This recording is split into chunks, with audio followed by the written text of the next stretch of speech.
Very, very sweet morning. Namaskar. 18 April, Thursday.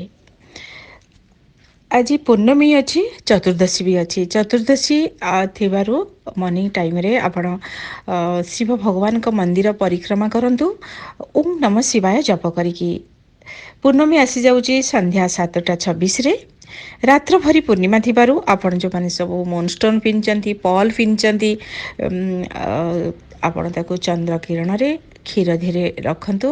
କ୍ଷୀରରେ ବୁଡ଼େଇ ଦିଅନ୍ତୁ, ଚନ୍ଦ୍ର କିରଣ ରଖନ୍ତୁ। ବହୁତ ପାୱାରଫୁଲ୍ ପାୱାର ଆସେ।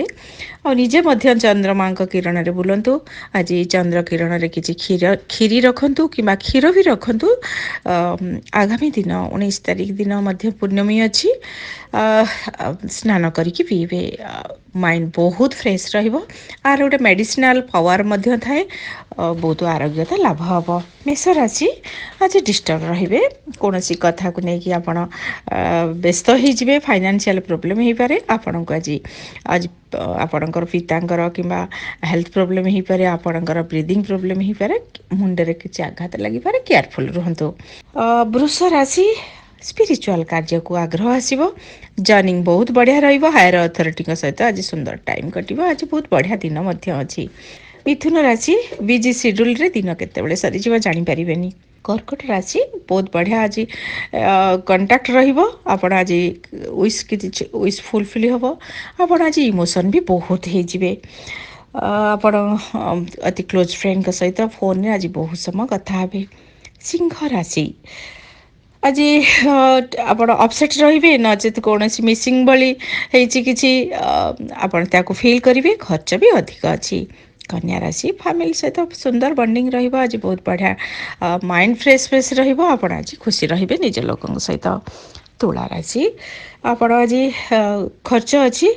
କୌଣସି କଥାକୁ ନେଇକି ବ୍ୟସ୍ତ ରହିବେ। ଆପଣଙ୍କୁ କିଏ ବିରକ୍ତ କରିପାରନ୍ତି। କଥାବାର୍ତ୍ତାକୁ କଣ୍ଟ୍ରୋଲ କରନ୍ତୁ। ଫାଇନାନ୍ସିଆଲ ଆଜି କିଛି ଲସ୍ ଅଛି। ବିଛା ରାଶି ନୂଆ ଏନର୍ଜି, ନୂଆ ଉତ୍ସାହ। ଆଜି ଇମୋସନ୍ ରହିବେ। ଆଉ ଆପଣ କୌଣସି ନିଜ ଲୋକଙ୍କ ସହିତ ଗପିବା ପାଇଁକି ବହୁତ ଚେଷ୍ଟା କରିବେ। ଆଉ ଭଲ ବି ଲାଗିବ। କଥା ବି ହୁଅନ୍ତୁ। ଧନୁ ରାଶି କୌଣସି ପରିବର୍ତ୍ତନକୁ ହ୍ୟାଣ୍ଡେଲ କରିବା ପାଇଁକି ଆପଣଙ୍କୁ ସୁପର ବ୍ରେନ୍ ଦରକାର। ଆପଣଙ୍କର କିଛି ପରିବର୍ତ୍ତନ ହେବ। ଏବେ ମାଇଣ୍ଡ ଡିଷ୍ଟର୍ବ ରହିବ। ଷ୍ଟିଲ୍ ଆପଣ ଆଜି ନୂଆ ଚ୍ୟାଲେଞ୍ଜକୁ ଆକ୍ସେପ୍ଟ କରିବେ। ମକର ରାଶି ପିଲାଙ୍କ ସହିତ ବହୁତ ସୁନ୍ଦର ଟାଇମ୍ କଟେଇବେ। ଫ୍ରେଣ୍ଡଙ୍କ ସହିତ, ଆପଣଙ୍କର ବସ୍ଙ୍କ ସହିତ ଯେଉଁ କାମରେ ଯିବେ ଆଜି ମାଇଣ୍ଡଫୁଲି କାମ କରିବେ। କୁମ୍ଭ ରାଶି ନି ପ୍ରୋବ୍ଲେମ୍ ହେଇପାରେ, ଲିଗାଲ୍ ପ୍ରୋବ୍ଲେମ୍ ହେଇପାରେ, ମାଇଣ୍ଡ ଡିଷ୍ଟର୍ବ ବି ହେଇପାରେ। ଆପଣ ଆଜି ହେଲ୍ଥର କେୟାର ନିଅନ୍ତୁ।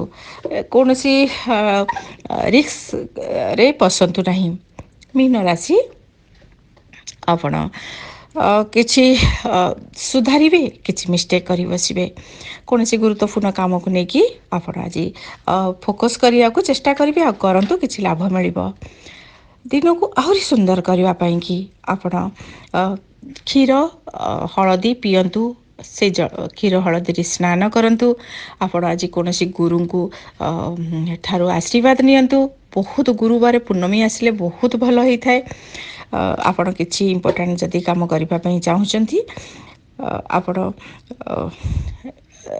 5:30ରୁ 7ଟା ଭିତରେ କରିବେ। ନଚେତ୍ 10:30ରୁ 11:30 ଭିତରେ ରାତ୍ରରେ ଆପଣ କାମ କିଛି କରିପାରିବେ।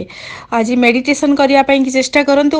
ୱିଲ୍ ପାୱାର ଷ୍ଟ୍ରଙ୍ଗ ହେବ। ଚନ୍ଦ୍ରମାଙ୍କୁ କିଛି ସମୟ ୱାଚ୍ କରନ୍ତୁ। ଏନର୍ଜି ମିଳିବ। ଭିଡ଼ିଓକୁ ଟିକେ ଲାଇକ୍ କରନ୍ତୁ, ସେୟାର କରନ୍ତୁ। ଚ୍ୟାନେଲକୁ ସବସ୍କ୍ରାଇବ୍ କରନ୍ତୁ। ଆଉ ପାଖରେ ଥିବା ବେଲ୍ ଆଇକନ୍କୁ କ୍ଲିକ୍ କରନ୍ତୁ, ଯାହାଦ୍ୱାରା କି ନୂଆ ଭିଡ଼ିଓ ଆପଣ ଦେଖିପାରିବେ। ଧନ୍ୟବାଦ।